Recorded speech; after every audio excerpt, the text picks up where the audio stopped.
ആ അതൊക്കെ ഒരു കാലം. എങ്ങനെ പ്രൗഢിയിൽ ജീവിച്ചിരുന്ന ആളായിരുന്നു.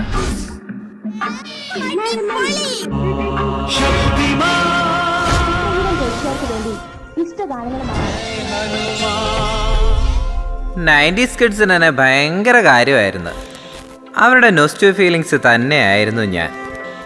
എനിക്ക് ഏറ്റവും ഡിമാൻഡുള്ള ദിവസം അത് ഞായറാഴ്ചയായിരുന്നു. എന്നെ ഒന്ന് കാണാൻ എല്ലാവരും ഒരു വീട്ടിൽ ഒന്നിക്കുന്ന ദിവസം. വീടുകളിൽ മാത്രമല്ല, ക്ലബ്ബുകളിലും. അങ്ങനെ എനിക്കിപ്പോൾ പ്രായമായി. പുതിയ പുതിയ പിള്ളേരൊക്കെ വന്ന് കളം പിടിച്ച്. പക്ഷേ എന്തൊക്കെയാണെങ്കിലും എൻ്റെ പുതിയ തലമുറ അത് ന്യൂജനാണ്. എങ്കിലും ഈ മൊബൈലിൻ്റെ വരവോടെ ഞാനൊരു മൂലയ്ക്കായി. ദേ, ഇന്ന് എൻ്റെ ദിവസം ലോകവ്യാപകമായിട്ടാണ് ആഘോഷിക്കുന്നത്.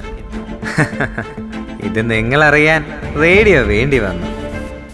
ഈ ഞാൻ ആരാണെന്ന് പിടികിട്ടിയല്ലോ അല്ലേ? ഒരു തലമുറയെ രസിപ്പിച്ച് അറിവ് പകർന്ന ടെലിവിഷൻ, നമ്മുടെ സ്വന്തം TV. ഇന്ന് റേഡിയോ മീഡിയ വില്ലേജ് ആഘോഷിക്കുന്നു വേൾഡ് ടെലിവിഷൻ ഡേ ശ്രോതാക്കൾക്കൊപ്പം.